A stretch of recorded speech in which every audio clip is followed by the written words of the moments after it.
Sallallahu ala Muhammad. Sallallahu alaihi wasallam. Sallallahu ala Muhammad. Sallallahu alaihi wasallam. Sallallahu ala Muhammad. Sallallahu alaihi wasallam. Sallallahu ala Muhammad. Sallallahu alaihi wasallam. Sallallahu ala Muhammad. Sallallahu alaihi wasallam. Sallallahu ala Muhammad. Sallallahu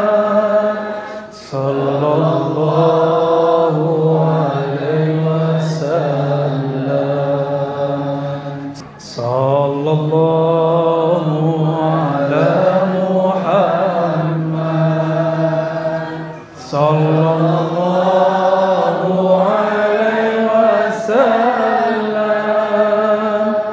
Sallallahu ala Muhammad. Sallallahu alaihi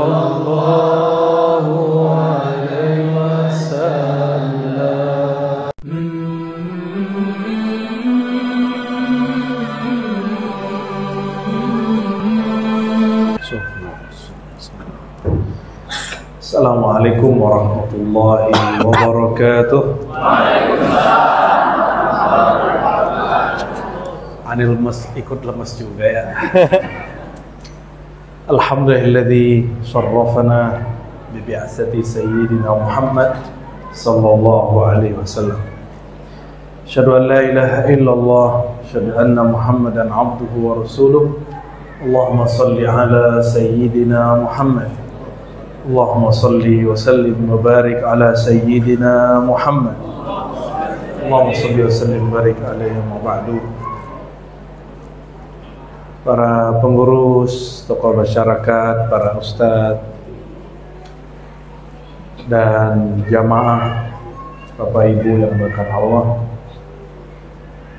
Ini pertama kali sini ke daerah sini. Sering keluar kota, malah kesini baru sekali, kan lucu juga ya. Malam tadi kita ke Babelan. Ya. Babelan tuh tempatnya belum pernah maulid. Jadi malam tadi itu konsep maulidnya diganti ngampar, ngaji bareng. Loh, dari maulid kok ganti jadi ngampar? Tapi alhamdulillah itu kita jadikan maulid. Dan masjid ini alhamdulillah tidak ada konflik-konflik tentang maulid ya. Tidak ada, alhamdulillahirabbil alamin. Puji syukur kepada Allah, kita tidak perlu berdoa jadi umat Nabi Muhammad, kita sudah jadi umat Nabi Muhammad SAW. Nabi-nabi jumlahnya 124.000 termasuk Nabi Muhammad.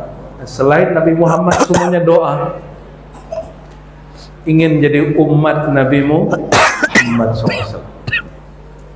Ini dulu pernah doa nggak? Nggak kan? Kok bisa para nabi berdoa jadi umat Nabi Muhammad SAW? Nah, salah satunya rahasianya itu yang tadi Ustaz Rizki sampaikan. Kami tidak azab satu kaum sedangkan engkau ada di kalangan mereka. Dan dalam hadis dikatakan, innallaha wakkala bi malakan. Kubur Nabi itu ada malaikat penjaganya, khodam salawat. Ada khodam. Kalau ini khodamnya khodam apa nih Bu? Khodam jin. Suka pelihara ya. Makanya pada kesurupan ya. Hari gini masih nyimpen-nyimpen begitu. Rasulullah itu khodamnya malaikat. Maka malaikat bukan tuannya Nabi, bukan gurunya Nabi, tapi pelayan pembantu Rasulullah SAW. Asing gak tuh dibantu punya pelayan dari langit? Semua Nabi punya pelayan dari langit dan di bumi. Nabi Ibrahim waktu dilempar ke api, pelayannya sama, khodamnya sama. Khodam artinya pelayan. Datang khodam dari langit, yaitu Jibril. Apa kata Jibril? Hei Ibrahim, maukah kami hancurkan orang yang membakarmu? Apa jawaban dia? Ini perintahmu, kemauanmu, atau kemauan Allah? Ternyata Jibril tidak tega melihat tuannya diganggu. Tapi ini belum ada perintah dari Allah. Kata Jibril, ini kehendakku bukan kehendak Allah. Ini perintahku bukan perintah Allah. Kata Ibrahim, udah kamu balik. Ini bapak ibu ini kalau diganggu sama tetangga, sama teman kerja, punya musuh nggak? Punya musuh? Siapa? Bapak ini musuhnya siapa? Istri sendiri. Ibu musuhnya siapa, Bu? Suami sendiri. Suami sendiri. Musuhnya mungkin saudaranya, temennya, tetangganya. Bisa begitu. Lagi dimusuhin, ditipu, atau digangguin, tiba-tiba ada datang malaikat. Shoo, ya.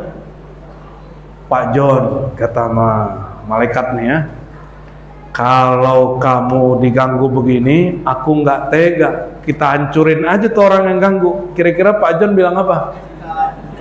Sikat.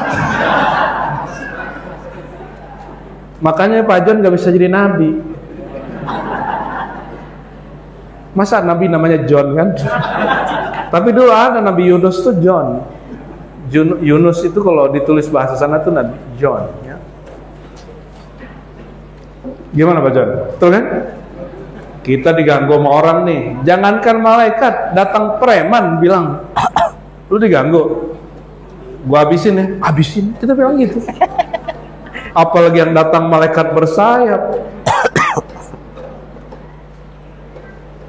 Lalu beliau mengatakan apa? Hasbiyallah wa ni'mal wakil. Cukuplah Allah pelindungku. Wakil artinya pelindung, penjaga, penjamin. Allah saja, kamu gak usah. Jadi sekelas Nabi Ibrahim sudah dibakar api, dia nggak kemudian tertarik dengan bantuan malaikat. Itulah rahasia nur yang ada di kolbu Sayyidina Ibrahim. Kata Imam Syekh Yusuf An-Nabahani, yang ada di kolbu Nabi Ibrahim itu nur Sayyidina Muhammad Sallallahu Alaihi Wasallam. Lebih sulit bertengkar atau diviralkan keburukan kita, mana yang lebih berat? Diviralkan. Nabi Muhammad berangkat ke Taif, diviralkan oleh kafir Quraisy, Nabi Muhammad ini pembohong, pengkhianat kaumnya. Ini orang kafir Quraisy ini kurang cerdas. Nabi Muhammad tuh gelarnya Al-Amin, orang yang paling terpercaya, nggak pernah berkhianat. Tapi isu yang disampaikan ke sana, jadi Nabi Muhammad belum sampai di Taif, itu orang-orang Taif yang di Mekah sudah kemudian dihasut, diprovokasi. Nggak ada WA, nggak ada YouTube, nggak ada SMS. Tapi dulu orang menyebarkan isu lewat mulut ke mulut. Sampailah kabar itu ke Taif, Nabi baru mau datang. Apa yang terjadi? Semua orang Taif udah megang batu sama bawa kotoran. Mereka mau lempar Nabi kalau datang. Jadi Nabi karakternya dihancurkan orang. Karena Taif tidak mengenal siapa Nabi, mereka percaya dengan isu itu. Akhirnya Nabi datang, Nabi kaget, disambutnya bukan Assalamualaikum, padahal beliau mengatakan, aku kalau lewat di kuburan, di batu, di pohon, dimanapun, beda dengan Pak John, lewat di pohon, pohon yakin aja kan? Kata Abu Thalib, aku membersamai Muhammad kecil. Tidaklah kami melewati pohonnya sujud, hewan-hewannya sujud, batu-batu kemudian bergetar. Itu getar yang tadi disebut baca salam kepada beliau. Siapa yang ngomong? Abu Thalib. Dan beliau dapat kabar karena dia suka keluar negeri. Abu Thalib ini dapat kabar ahlu kitab menyebut anakmu ini seorang nabi. Anak, ini kan anak ponakan ya, tapi beliau mengatakan ibni, ini anakku. Abu Thalib mengerti ini gak mungkin terjadi kecuali seorang nabi. Bayangkan pohon sujud, hewan sujud, giliran orang Taif ngelempar, Nabi marah gak? Nabi berdarah-darah, mukanya jadi bau, tapi Nabi tidak pernah bau. Keringatnya lebih harum dari bau, dari aroma bidadari. Kalau ibu harum nggak, Bu? Pakai minyak apa? Sinyong-nyong. Iya. Nabi itu keringatnya harum. Nabi kalau berkeringat, disebutkan oleh Ummu Sulaim. Ummu Sulaim ini masih sepupu jauh Nabi, ibunya Sayyidina Anas. Anas bin Malik, khodam Nabi dari kalangan manusia. Khodam Nabi dari kalangan manusia. Tidur di rumah Ummu Sulaim, Nabi berkeringat. Ini dua riwayat nih. Satu berkeringat, satu buang air kecil. Hadisnya sahih. Keringat Nabi, karena ini masih sepupuan, sama Ummu Sulaim, dia ambil kain yang bisa menyerap keringat, dia usap. Nabi kalau tidur berkeringat. Pak John kalau tidur berkeringat nggak Pak John? Hah? Oh AC. Kirain berkeringat sama istri. Walhasil itu dapatlah kira-kira botol kecil.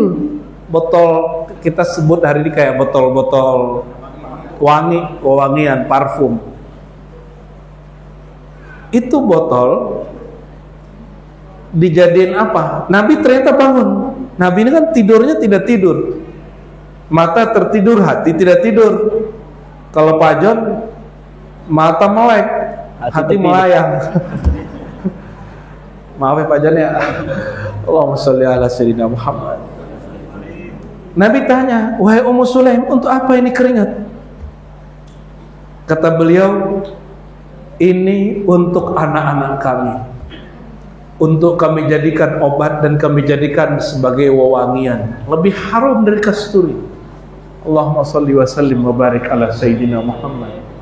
Man kana uruquhu tayyiba, ya. Di malam yang lain, Nabi buang air kecil malam. Biasa orang, Nabi ini kan umrah, hijrahnya umur 53. Orang 53 malam-malam sudah mulai buang air kecil belum? Per 3 jam. Sudah ya? Udah Pak? Ustadz sudah? Belum? Samping Ustadz kayaknya udah itu. Per 3 jam udah penuh kandung kemihnya, apalagi kan duda jomblo, ya kan? Itu Nabi cari ada wadah, Nabi buang air kecil di situ. Itulah sejarah Nabi membolehkan buang air kecil di dalam kamar, artinya buat toilet di dalam kamar. Dulu nggak ada orang Arab begitu. Orang Arab dulu kalau mau buang air kecil keluar tembakin ke tembok. Seperti dulu ini sopir-sopir angkot sama sopir truk dulu kan begitu nggak? Dia kalau lihat tembok tuh bayangannya langsung seger gitu. Nabi buang air, dia taruh di mangkok yang lebih besar. Ummu Sulaim biasa jaga-jaga piket. Malam itu dia kehausan, air belum diambil dari telaga. Orang dulu nggak ada keran. Mereka sebelum maghrib ngambil air. Ibu-ibu ini dulu salah satu khidmat ke suaminya, hatta Fatimah, hatta Aisyah, dan semua istri-istri Rasulullah, anak-anak Rasulullah ngambil air di sumur kampung, dibawa ke kamar masing-masing, disimpan. Malam itu Ummu Sulaim kehabisan air. Air udah pindah ke perut Nabi Muhammad SAW. Dikira Nabi lagi nyimpen air, ternyata itu buang air Sayyidina Muhammad SAW. Ente percaya apa enggak? Baca aja Sahih Bukhari, Sahih Muslim. Sahih Bukhari, Sahih Muslim setelah Quran itu yang paling sahih. Akhirnya dia lihat, Rasulullah nyetok air diminum. Kalau airnya pajon, mati langsung bininya. Muntah 7 hari 7 malam, sama usus-ususnya keluar barangkali itu. Ini Ummu Sulaim itu punya masalah perut, sembuh. Dia bingung, loh, kok gua nggak masuk angin lagi? Di riwayat lain Ummu Hani juga melakukan hal itu, bekas buang air kecil Rasulullah SAW. Maka Imam Qadhi Iyad punya kitab Asy-Syifa. Asy-Syifa ini bukan pengobatan, tapi tentang mengenal profil Rasulullah SAW dalam akidah Ahlus Sunnah wal Jamaah. Apa kata beliau? Ulama ahli fikih berbeda pendapat. Apakah air atau darah baginda, air buang air Nabi itu najis atau tidak? Separuh ulama bilang najis, tapi ada separuh dari kelompok Malikiyah dan Syafi'iyah mengatakan la, annahu tahirun. Sesungguhnya yang keluar dari badan baginda, baik darahnya ataupun buang air kecilnya, buang air besarnya, tahirun, itu suci. Sallallahu alaihi Jabir, tukang bekam Nabi, tukang apa? Bekam Nabi. Kalau kita dibekam, darah lama-lama mengental nggak? Mengental. Ini Bapak John suka bekam nggak? Bekam Pak, biar nggak stroke Pak ya. Walaupun ada dokter katanya sok pinter tuh ya, bilang nggak ada tuh bekam-bekam. Sembarangan ente ya. Nggak usah pakai hadis Nabi. Ya, tajribah. Secara praktis kita ngerasain, saya ini kalau lagi badan saya berat, pikir kalau ngomong udah capek, mata udah capek, itu dibekam Pak. Ada titik-titik yang diajarkan Nabi Muhammad SAW, itu ngeluarin darah-darah yang beku. Pernah nggak kena darah mati kayak mama di kaki? Nyaman nggak jalan? Nggak nyaman. Ada pendarahan, mungkin luka dalam sedikit saja, itu punggung kita nggak nyaman.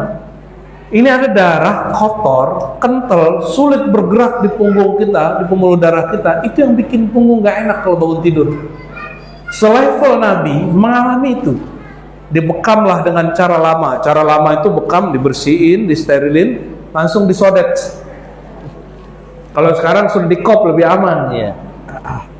Kalau disodet, kena saraf, bisa macam-macam kejadiannya. Keluar darah, ngucur, ditaruh di satu wadah. Kata Nabi kepada Jabir, Jabir, Tolha, sama-sama dipanggil, ini tanam, jangan dibuang langsung, tanam. Udah sampai di belakang rumah, udah sampai di belakang rumah nih, udah digali tanah 2 jengkal. Kata sahabat ini, mana ada bagian Rasulullah SAW yang sia-sia. Yang tadi dia mau tanam, tangannya sudah nyampe di tanah, bukan ditanam ke perut bumi, malah dia tanam ke perutnya sendiri. Balik ke Nabi, laporan, tapi diam-diam aja. Nabi curiga, kok ada bau darah di mulutnya. Nabi tanya, Jabir, di mana engkau tanam? Dia diam aja. Diam aja, takut salah. Engkau tanam di perutmu? Akhirnya dia ngaku, betul wahai Rasulullah, udah pengakuan dosa sudah. Apa kata Nabi? Engkau tidak akan sakit perut selama-lamanya. Darah Nabi bikin orang gak sakit perut Pak. Kalau darah ente, jangankan sakit perut ya, bisa bikin orang pingsan. Ya ada kelas saya dibekam, dia ditunjukin, ini darahmu, pingsan. Nabi Muhammad SAW, darah yang terbuang, air yang terbuang dari badannya semuanya berkah. Sallallahu alaihi apalagi kalam yang keluar dari beliau. Inilah yang disebut di dalam Al-Quran yang sering kita baca, dibaca semua ustadz, cuma orang nggak mengisahkan, orang baca ayat tapi nggak ngasih contoh. Laqad kana lakum fi Rasulillahi uswatun hasanah. Sungguh ada pada baginda Rasulullah uswah hasanah. Uswah itu suri, ya, atau persamaan, contoh, teladan yang baik. Itu tidak hanya pada tugas beliau sebagai Rasul, tapi juga pada fisik Nabi Muhammad Sallallahu Alaihi Wasallam. Oleh karena itu, kalau maulid itu jangan hanya langsung hikmah maulid, loh ceritanya belum ada. Faksusil qasasa, kata Allah, kisahkan dulu baru engkau buat hikmah. Ya, saya kan nggak bisa ngelucu, tapi kan bapak ibu mau ketawa aja kan, itu nggak? Padahal bagi saya nggak lucu loh. Ini yang nggak waras aku pak kamu. Allahumma sholli ala Sayyidina Muhammad. Sebelum Nabi lahir,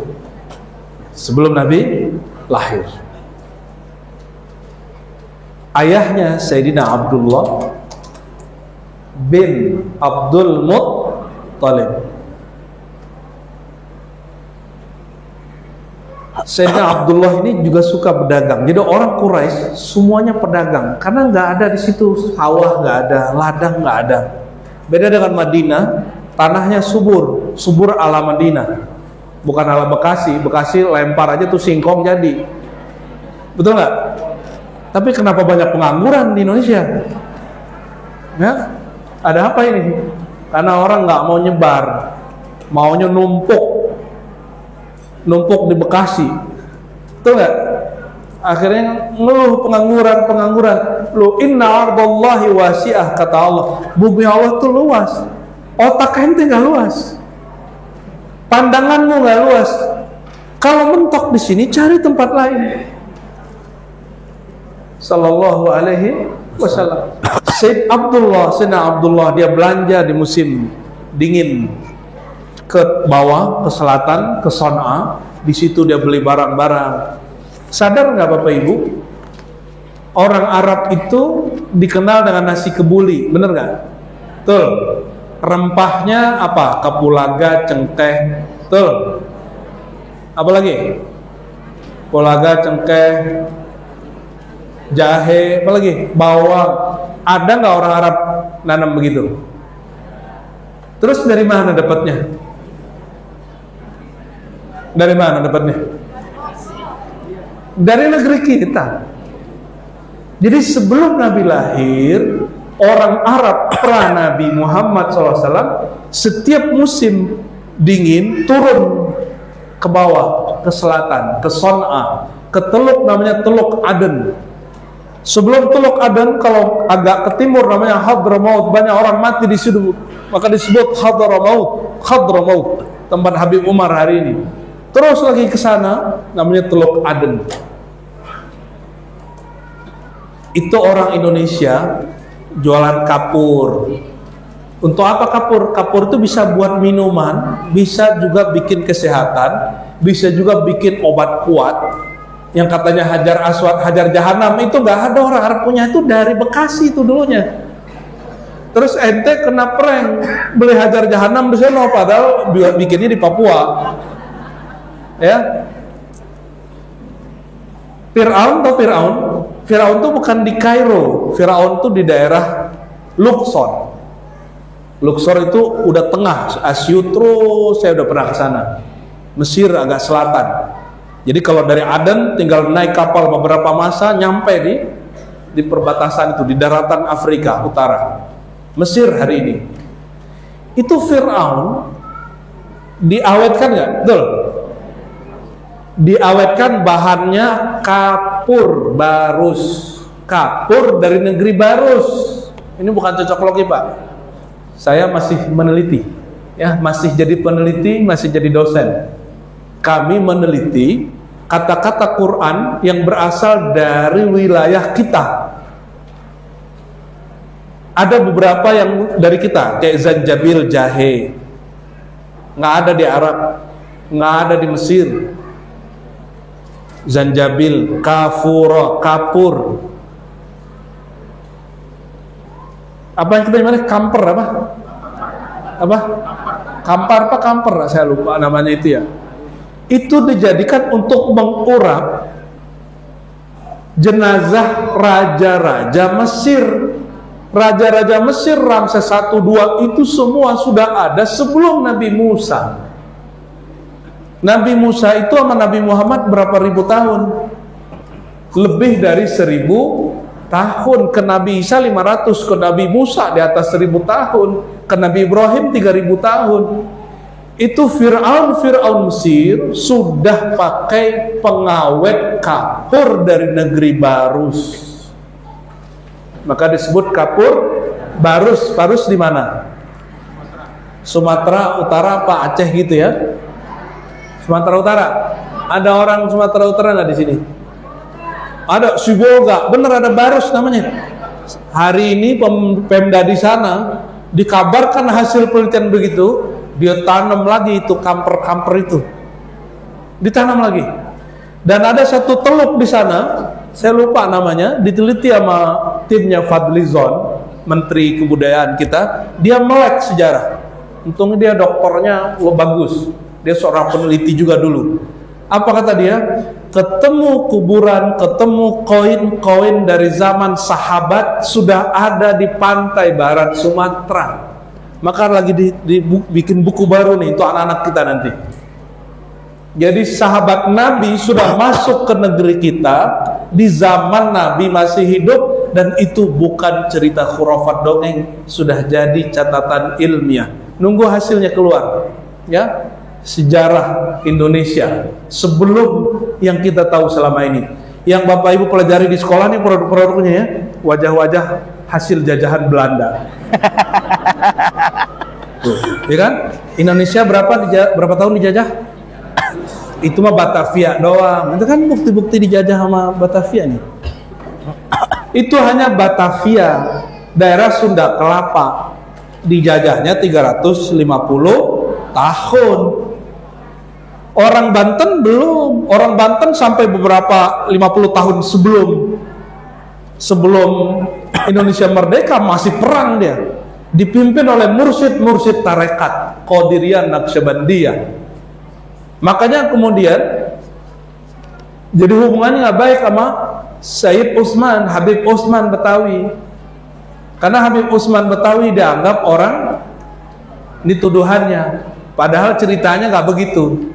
Ada yang kita nggak pahami saat itu, nanti kalau lain waktu kita cerita. Nggak seperti yang diceritakan orang-orang di luar sana, karena ada isu bab nasab, saya nggak mau masuk ke situ ya. Jadi dulu pejuang-pejuang sudah begitu. Kalau Aceh nggak nyampe 40 tahun dijajah sama Belanda. Aceh, ada orang Aceh? Nggak ada, yang ada orang Sibolga tadi ya. Bayangkan Bapak Ibu, di Teluk Aden, di situ kalau kita punya lagu nenek moyangku seorang pelaut, itu benar. Itu mah nenek moyang ente, nenek moyang aneh petani. Di daratan Sumatera nenek moyang saya petani, nenek moyang ente mungkin pelaut ya. Dia jualan di sana, itu dibawa kemana-mana. Ada yang dibawa ke Mekah, ada yang dibawa. Jadi itu orang Arab yang tadi jualan, dia beli, dia borong. Di musim panas dia naik ke utara, ke Syam. Itu orang Arab jual ke rahib-rahib. Maka jumpa ada sinagog. Tahu sinagog apa? Masjidnya orang Yahudi. Di sinagog ada gudang, ada peti, dicek oleh orang-orang Prancis dan juga orang Jerman, dibuka itu ternyata ada cengkeh, nggak hancur sama sekali, cuma dikit aja ya. Masih ada pala dari mana? Di zaman itu nggak pernah pala tumbuh kecuali di Ambon. Cengkeh di daerah Sumatera, Kalimantan dan sejenisnya. Sebelum Nabi Muhammad SAW lahir, orang Indonesia sudah ekspor rempah-rempah. Maka sebenarnya kebuli itu harusnya lebih enak di Indonesia daripada di Mekah. Betul nggak? Harusnya lebih murah. Harusnya. Ya. Ente jadi ngayal kan? Berat gak ngomong begini? Apa asik? Asik. Berat apa asik? Ya, jadi kita nggak perlu ngelucu-ngelucu amat kan? Ada bagian otak ente itu nggak perlu bikin ketawa. Ajak aja serius, otaknya hidup. Mungkin otaknya itu mati suri beberapa tahun. Mohon maaf ya, mohon maaf. Allahumma sholli ala Sayyidina Muhammad. Sayyidina Abdullah, ayah Nabi Muhammad SAW, Abu Thalib dan beberapa orang Arab bawa itu barang rempah-rempah dijual di Syam. Karena genetiknya genetik pedagang, setelah Nabi kemudian remaja, diajak juga oleh Abu Thalib. Ini pendek cerita. Ini pendek cerita. Kita nggak ceritakan waktu lahir ada cahaya itu, udah semua tahu. Dibawa oleh Abu Thalib sampai ke suatu negeri antara Madinah dan Suriah. Ternyata setiap ada kafilah di musim panas datang dari selatan, yaitu dari Arab, ada rahib yang nunggu apa? Nunggu yang tertulis di kitab sucinya akan muncul seorang nabi dari negeri yang berlembah lalu hijrah ke negeri yang banyak pohon kurmanya.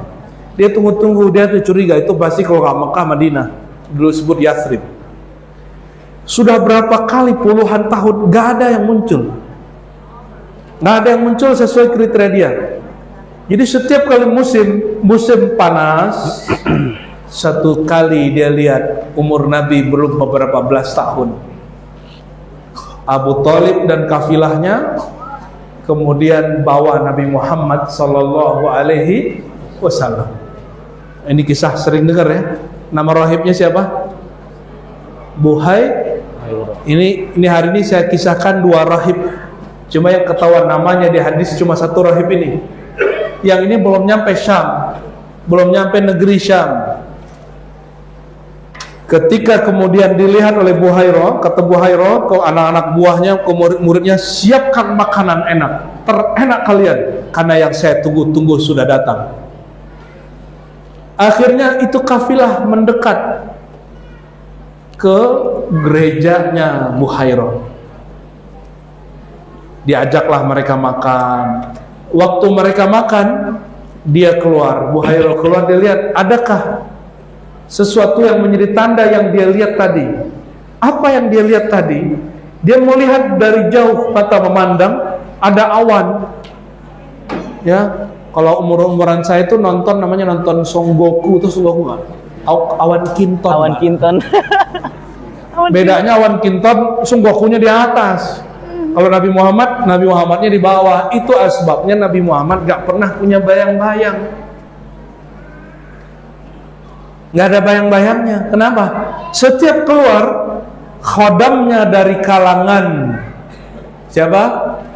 Awan, di situ ada malaikat muwakkal bihi yang Allah wakilkan di situ, tugaskan itu menjaga Nabi Muhammad sallallahu alaihi wasallam. Terlihat oleh siapa? Buhairah. Dia bilang, puluhan tahun aku menunggu, baru kalau ini ada awan Kinton. Ya, awan yang jagain orang yang jalan di bawahnya. Kan ada awan-awan bohongan, maksudnya lewat, pergi. Kalau ini emang nungguin orangnya gerak kemana, itu satu kafilah tidak kepanasan. Makanya mereka senang ngajak Nabi Muhammad untuk safar. Kemanapun Nabi Muhammad jalan, nggak ada yang kepanasan. Bayangkan Nabi Muhammad hadir, itu yang antum baca tadi. Nabi Muhammad hadir, nggak ada yang gelisah. Jadi bapak ibu ini gelisah. Ini Pak John gelisah kenapa? Nggak bisa kawin lagi. Ibu-ibu gelisah kalau Pak John kawin lagi. Gelisahnya beda. Kalau jomblo gelisah, mau kawin sama siapa? Allahumma sholli ala Sayyidina Muhammad. Pendek cerita, makanlah mereka. Ditanya Abu Thalib, masih adakah anggotamu belum makan? Kata Abu Thalib, ada anak bawang, tapi nggak anggap. Anak bawang. Ada anak bawang. Anak bawang tuh kan, dia hadir wujudu keadamihi. Dia ada tapi dianggap nggak ada. Kata Buhairah, enggak, temuin saya. Dipertemukan, diajak makan. Segala diajak makan, dia lihat, awannya di sini nih. Ini nih orang ini. Maka dia panggil Abu Thalib, Abu Thalib sini. Kamu aja, nggak usah yang lain. Tapi diajak beberapa orang-orang asyakh min Quraisy. Dalam kitab Dalail Nubuwah, Imam Al-Baihaqi menceritakan Abu Thalib ajak beberapa orang-orang tua Quraisy. Senior-seniornya, tokoh-tokoh masyarakatnya. Lalu kata Buhairah, Abu Thalib, aku mau kasih tahu rahasia kepadamu. Apa rahasianya? Hada sayyidu al-alamin. Ini penghulu alam. Hada sayyidu al-anbiya. Hada sayyidul mursalin. 3 kata disampaikan. Ini penghulu alam semesta, penghulu para nabi, penutup para rasul. Abu Thalib nggak kaget. Aku nggak kaget kan? Itu tetua-tetua Quraisy ngomong, Abu Thalib, emang kamu pernah ngalamin apa? Bener nggak kata Buhairah? Kata Abu Thalib, ini yang saya sebutkan di awal. Betul, tidaklah aku bawa Muhammad melewati pohon kecuali pohonnya diluk, tunduk. Tidaklah kami bawa Muhammad lalu ada serigala, ada onta kecuali ontanya tunduk.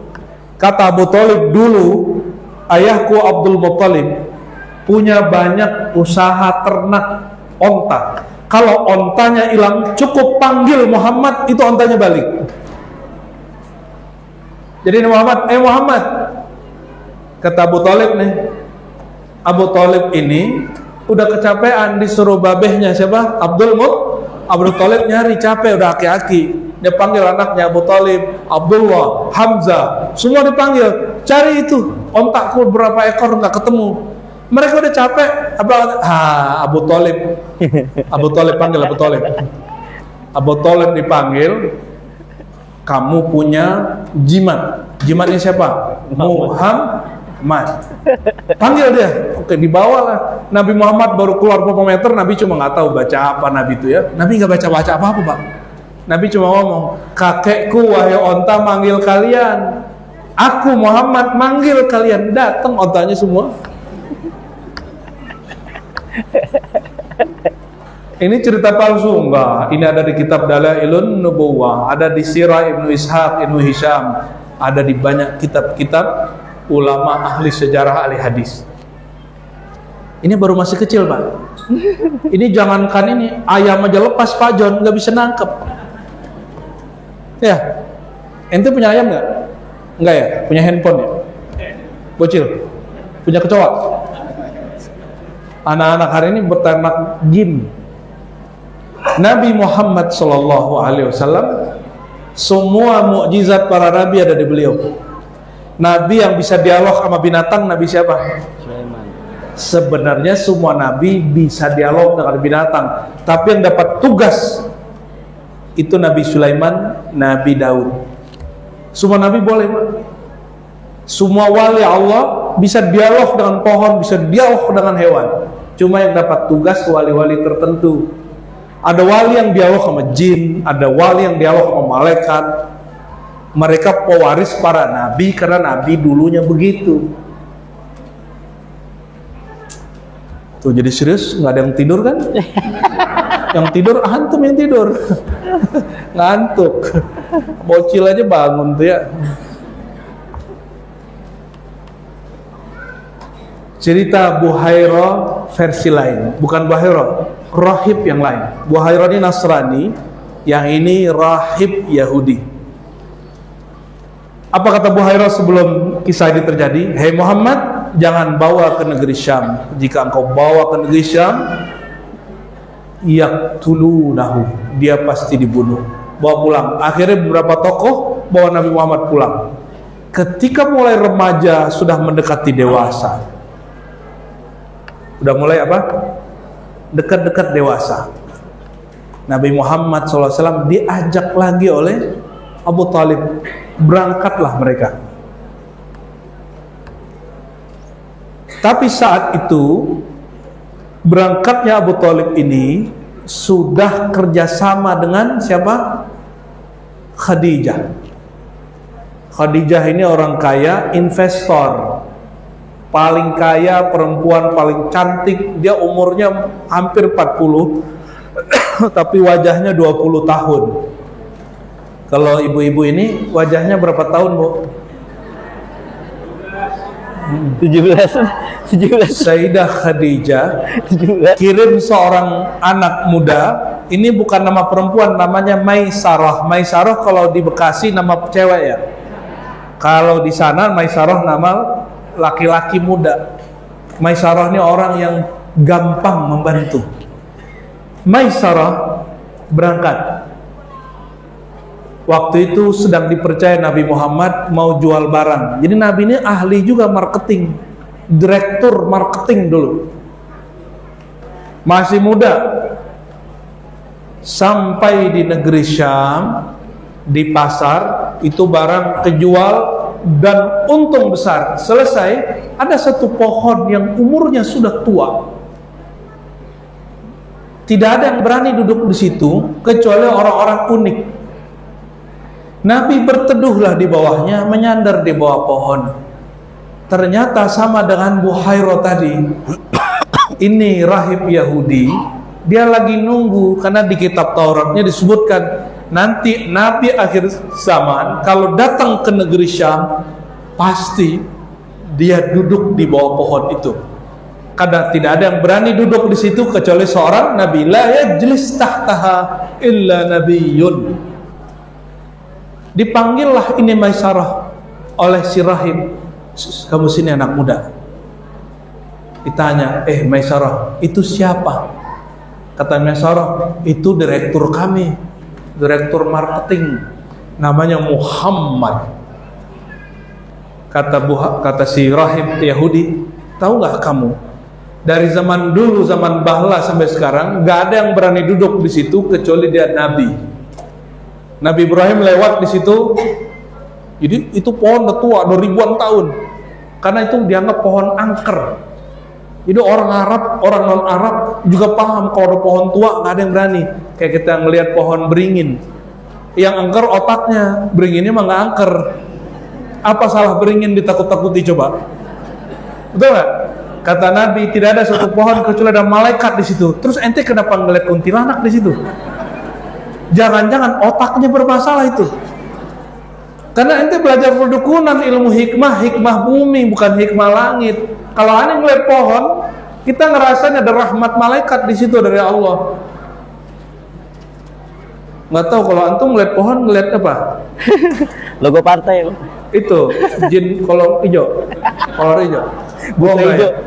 Buto hijau. Kalau bapak ngeliat pohon ada apa? Bendera partai, Pak ya? Bendera partai. Beda. Allahumma sholli ala sayyidina Muhammad. La taqrabah hadhihi syajarah. Jadi yang ngasih persaksian siapa? Rahib ini pendeta Yahudi, dia nggak menikah. Orang nggak menikah, Allah bukakan pintu batinnya. Ini untuk para duda. Yang penting nggak nonton bokep, Pak. Allah bukakan kecerdasan lain di dirinya. Saya pernah naik taksi, itu orang semenjak istrinya meninggal, waktu anaknya masih kecil, nggak pernah menikah, sudah 30 tahun. Itu dia lihat hidung saya, langsung dia bilang, kamu orangnya begini ya, kamu orang begini. Bener semua. Bener semua. Kenapa? Karena dia mengurangi syahwatnya, dia diberikan ketajaman firasat. Sepertinya firasat bapak ini sudah mulai tajam.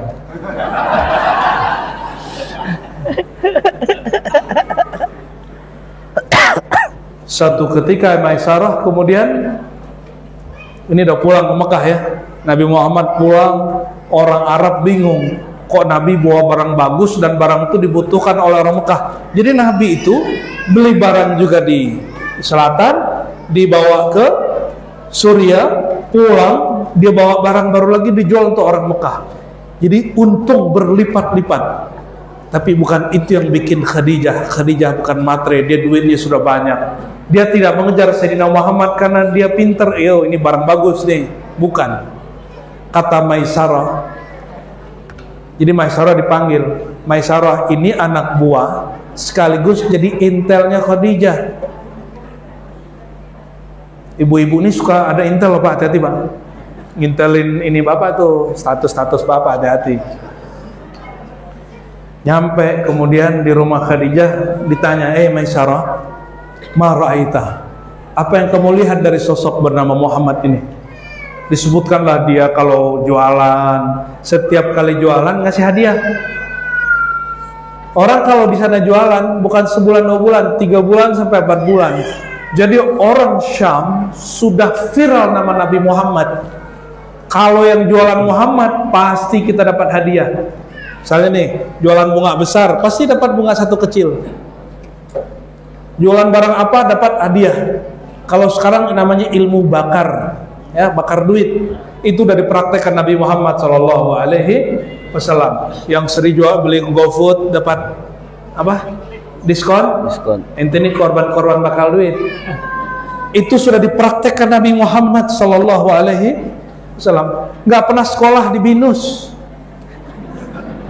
tapi Nabi tahu cara bakar duit. Siapa yang nyekolahin beliau? Allah yang maha berilmu. Jadi Nabi itu sudah dapat wahyu dari kecilnya, cuma wahyunya mimpi. Lalu datang lagi wahyu setelah beliau menikah, mimpi lagi, macam-macam ya. Maisarah ditanya, apa lagi yang kamu lihat? Dia ingat-ingat, oh ada satu. Waktu beliau Muhammad duduk di bawah pohon tua yang angker, tidak ada satupun yang berani duduk di situ. Ternyata sudah ada yang menatapnya dari jauh. Karena dulu pasar ada alun-alun, pasar, rumah-rumah ibadah, rumah penduduk. Seperti konsep-konsep di pulau di kota-kota Jawa. Bapak Ibu kalau ke Jawa ada alun-alun, ada masjid, betul nggak? Yeah. Ada gereja sono, ada kampung Arab, ada kampung pribumi begitu, kampung Blondo, lengkap semua. Itu sebenarnya konsep dari luar, diambil, diterapkan ke kota-kota di Jawa. Di Padang aja nggak begitu Pak. Kampung saya nggak begitu kalau kota. Maka saya rindu kalau ke kota-kota tua di Jawa, Tuban, Malang, Kudus, itu bagus-bagus ya, sampai ke ujung Banyuwangi. Nabi Muhammad SAW sudah diperhatiin. Setiap selesai orang viral ini duduk di bawah pohon. Setiap selesai duduk-duduk, ya kalau kita mungkin sekarang ngopi-ngopi, cuma Nabi belum ketemu dulu kopi itu apa ya, nongkrong-nongkrong gitu di situ, nggak ada yang berani. Kata Maisarah, lalu aku dipanggil seorang rahib tua yang umurnya ratusan tahun, yang dia pernah jumpa dengan beberapa nabi sebelumnya. Jadi sebelum Nabi Muhammad lahir, ada nabi namanya Nabi Daniel itu masih hidup waktu Nabi lahir, juga duduk di pohon itu. Kata si rahib, Maisarah bercerita, wahai Bunda Khadijah, itu Muhammad disebutkan oleh si rahib pasti seorang nabi, bahkan mungkin dia nabi penutup akhir zaman ini. Sayyidah Khadijah tambah penasaran. Kalau begitu, aku rela menyerahkan diriku, hartaku, hidupku untuk Muhammad SAW. Langsung Sayyidah Khadijah melamarkan dirinya untuk Nabi Muhammad SAW. Mana ada ibu-ibu begitu kan? Ibu-ibu dilamar bapak-bapak apa ngejar bapak-bapak ini? Orang-orang begini pantas dipertaruhkan ini ya. Karena mereka memaulidkan orang yang dilamar oleh Sayyidah Khadijah. Lumayan lah Pak ya. Kayaknya ini memuluskan usaha Pak yang sedang duda ini supaya dilamar. Mohon maaf Pak ya. Semoga nanti urusannya dimudahkan Allah. Akhir cerita untuk siang ini ya. Untuk siang ini. Jadi Sayyidina Muhammad SAW, beliau ini diakui, disadari kenabiannya sedari kecil oleh ibunya, ibu susunya, saudara susunya, orang yang khidmat kepadanya Maisarah, orang yang jaga beliau Abu Talib, Bahkan kakeknya Abdul Muttalib paham itu.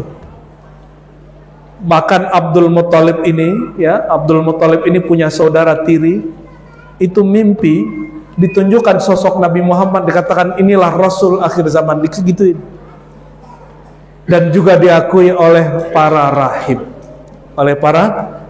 berdasarkan itu Ibnu Katsir nulis persaksian orang-orang ahli kitab terhadap nubuat Nabi Muhammad SAW. Namun kapankah beliau jadi nabi? Ini sebagai ikhtitam penutup. Abu Darda nanya ke Nabi, ya Rasulullah, kapan kau sadar jadi nabi? Nabi Muhammad SAW mengatakan, aku sadar aku nabi waktu kecil lagi main-main dengan saudara susuku Ana Halimah, lalu ada 2 malaikat turun. Itu persis seperti yang dikisahkan oleh Maisarah. Maisarah mengatakan, tidaklah kami jalan kecuali ada malaikat di atas 2. Jadi Maisarah ini kasyaf. Tahu kasyaf? Disingkapkan mata batinnya, sesekali diizinkan melihat ada malaikat kiri kanan Rasulullah SAW. Khurafat tidak. Ini keramat Maisarah, asbab Nabi Muhammad SAW. Ada yang pernah lihat malaikat sini? Nggak ada. Nggak ada.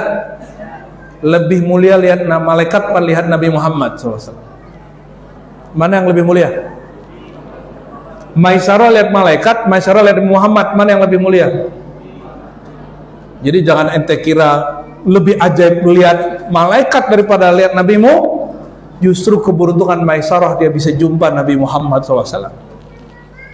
Di saat kecil lagi main-main, bocah kecil-kecil. Makanya Nabi Muhammad kayak anak kecil-kecil, Pak, main-main. Ada mainan-mainannya, ada layang-layangnya. Ada seorang syekh di Yordan mengumpulkan permainan rakyat yang dimainkan Nabi Muhammad SAW waktu kecil. Ini kitabnya belum diterjemah. Semoga nanti banyak yang terjemah kitab itu. Biar bocil-bocil ini ikut main nanti ya. Biar dia main, dia mengenang Rasulullah SAW. Gak ada tuh main game, main YouTube tuh gak ada. TikTok apalagi ya. Akhirnya beliau mengatakan, di saat itu datanglah 2 malaikat, lalu kemudian malaikat dia dialog, emang dia? Kata satu lagi, betul, emang dia. Ternyata itu malaikat Jibril dan Mikail. Di riwayat lain disebutkan ada malaikat Israfil. Pendek cerita, di bedah qalbu Nabi Muhammad SAW, kata beliau, sejak saat itu aku sadar aku seorang nabi. Itu belum umur 5 tahun. Belum umur 5. Jadi Nabi udah ingat umur 4 tahun, sudah ingat dia ngapain. Sallallahu alaihi wasallam. Lalu di hadis yang lain Abu Hurairah bertanya, ya Rasulullah, mata kunta nabiyya, kapan engkau diangkat jadi nabi? Jawaban beliau, aku sudah nabi Adam baina ruhin wa ma, baina ma'in wa ruh, munjadilun baina ma'in wa tin. Macam-macam refleksi hadisnya. Aku sudah jadi nabi, Adam masih air dan tanah, belum ditiupkan ruh. Oleh karena itu nabi pertama bukan Nabi Adam, nabi pertama Nabi Muhammad, ya. Kesimpulannya hadis Nabi, hadis Baihaqi, hadis Abu Nuaim, Nabi SAW bersabda, kuntu nabiyyan, ya, kuntu awwalan nabiyyina wa akhiruhum fil ba'si. Aku nabi pertama, tapi terakhir Allah munculkan. Selamat mengenal Rasulullah, selamat bermaulid kepada Rasulullah. Semoga di hari akhirat nanti tidak susah-susah nyari para nabi, langsung cari Nabi Muhammad SAW. Masuk kubur langsung baca salam ke Nabi Muhammad SAW. Insya Allah Allah mudahkan urusan kita di dunia dan di akhirat. Mohon maaf tadi saya calon-calon Pak ya, Pak John semuanya. Mohon maaf ibu-ibu ya, dimaafin nggak? Assalamualaikum warahmatullahi wabarakatuh. Waalaikumsalam warahmatullahi wabarakatuh. Alhamdulillah ibu-ibu, bapak-bapak, kita sudah menyimak materi dari Abuya Rozi. Tentunya harapannya adalah ini menambahkan cinta kita kepada Nabi Muhammad SAW, sebagaimana dalam Mahalul Qiyam sering dilantunkan wassalamun mustamirun kullahinin yatajaddad. Inilah bagian kita melakukan salam mustamir, rasa cinta yang terus menerus, sehingga kullahinin yatajaddad, setiap waktunya cinta itu terbaharui, menambah. Sebagaimana ibu-ibu, bapak-bapak semuanya pasti kalau sama anak itu cinta banget. Kalau mau bikin orang tuanya seneng, gampang aja bikin anaknya seneng. Sehingga sejatinya kita memuji Nabi, kita mencintai Nabi itu bukan semata-mata memuji Nabi, tetapi juga berusaha menjemput cintanya Allah Subhanahu wa Ta'ala. Semoga kita di sini diberikan karunia hati yang bersih, terus mencintai Rasulullah SAW, dan juga setelah dari event ini semoga salawat kita makin banyak, makin istiqomah. Kami selaku moderator undur diri, mohon maaf, jangan pulang dulu Bu, habis ini masih ada doa ya. Soalnya biasanya kalau misalkan udah ditutup acara ini langsung begitu. Ya, ada doa dulu Bu habis ini, oke? Siap, jangan cabut dulu. Wallahul muwaffiq ila aqwamit thoriq. Wassalamualaikum warahmatullahi wabarakatuh.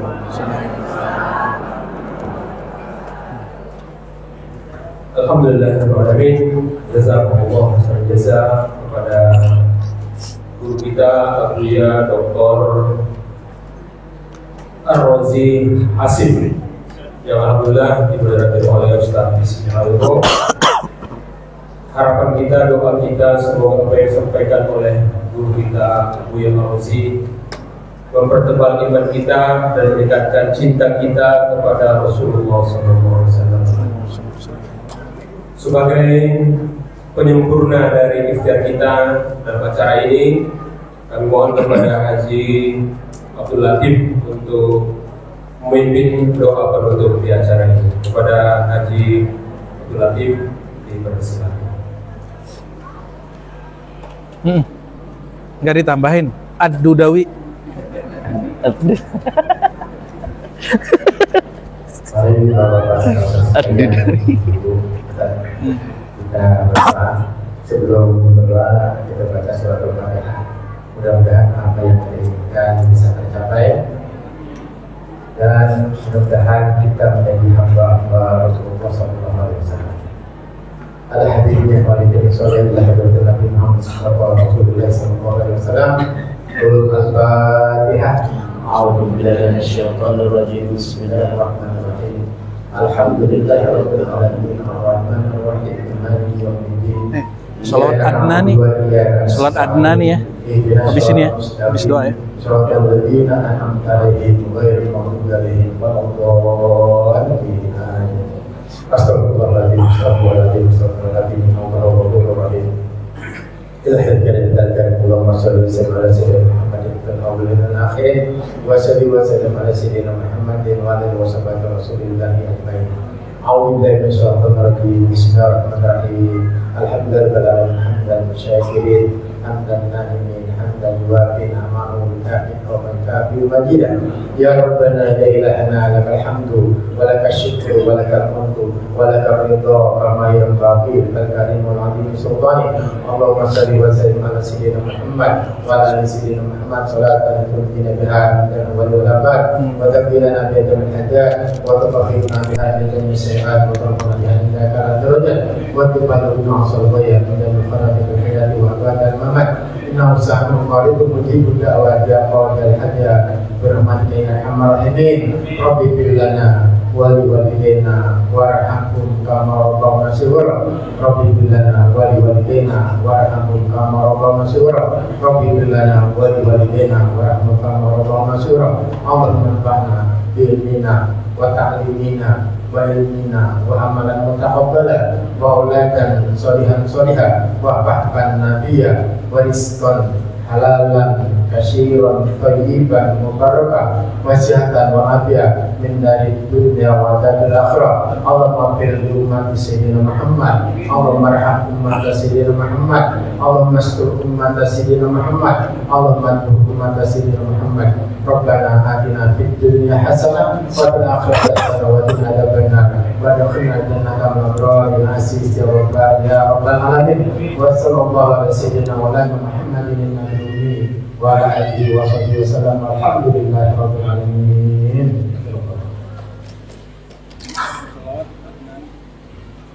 Oh.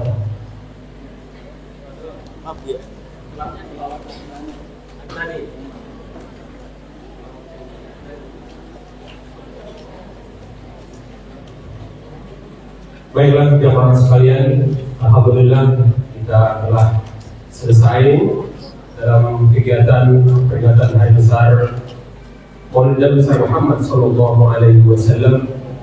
Mudah-mudahan ini benar-benar menjadi motivasi buat kita. Sebagaimana kita ketahui, semakin kenal kita, semakin sayang, semakin cinta, dan insya Allah Rasulullah juga mencintai kita, demikian juga kita kepada Allah Subhanahu Wa Taala. Sebelumnya nanti kita ada permintaan Buya untuk foto bersama yang tinggi. Demikian juga Bapak-Bapak.